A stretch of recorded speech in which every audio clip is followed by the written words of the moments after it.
زما محترم مسلمانانو ورونو کله چې د موتا جنگ کې د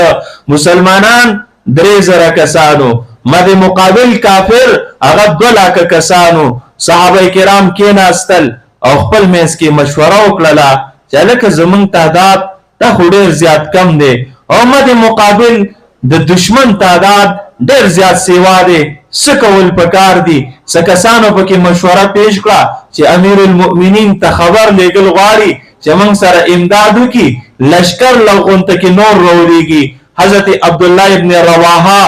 رضی الله عنه ودرېد او یو مختصر تقریر وکړ وی فرمایل زه د پیغمبر علیه الصلاۃ والسلام په دور او په زمانه کې په جهادونو کې او په غزاګانو کې شریک شوم د پیغمبر علیه الصلاۃ والسلام په دور کې او د هغه په ژوندۍ کې با من خپل قلت او د دشمن کثرت ته نه کتل من به د خپل ژوند جایزه اخیستلې او من به د خپل اعمال جایزه اخیستلې چې زمون د زړه قبله به د الله طرف توا او زمون اعمال به د شریعت موافقو نو په هر میدان کې به مونږ ته بریتوب او مونږ ته طاقت او قوت او غلبه ملاویدله صحابه کرامو ټول په دې باندې اتفاق وکړو زما محترم مسلمانانو ورونو همدغه حقیقت ته نن تاسو وګورئ او 50 زمونږ ملکونه دي یو سلويخ زمونږ فوجي اتحادونه دي من سره قسمه جدید اسلحه شتا من سره جدید ټکنالوژي شتا مسلمانان د دنیا 50% قوم دی د دنیا اتل زرم مذهب روچت کا مسلمانان داغه سلورم حصہ او بیا زما محترم مسلمانان ورونو صرف او صرف دا نه دا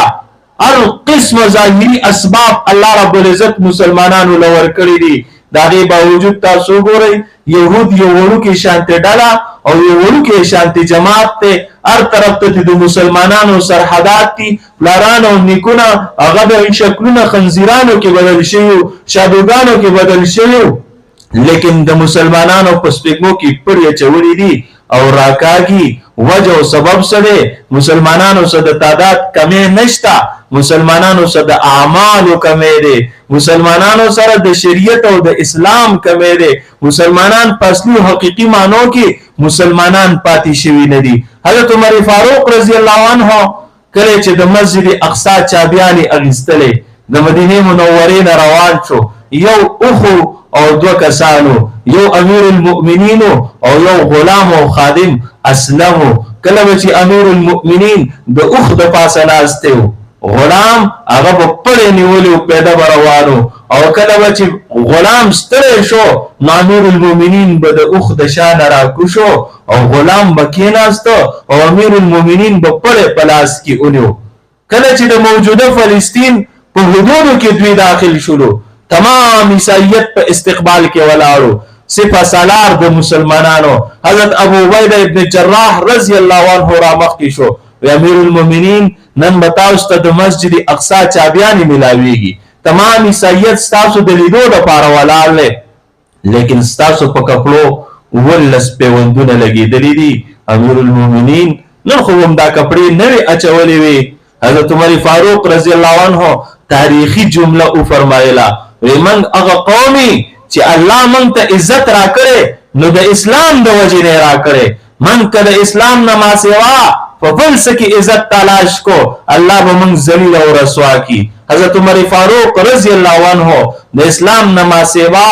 په بل نظام کې خپل عزت تلاش نکو سر لسو کال او شو د عزت سوریا ته رسیدلې ده لیکن زما محترم مسلمانانو ورونو موږ د اسلام نه ما سیوا په نورو طرزونو کې په نورو نظامونو کې د ځان لپاره عزتونه تلاش کړه دی دنیا کې د ذلت په لار موږ رواني او خدا نه خواستا د آخرت په اعتبار سره موږ د ذلتونو په لار باندې رواني زما محترم مسلمانانو ورونو رومیانو سره جنگ د مسلمانانو وشو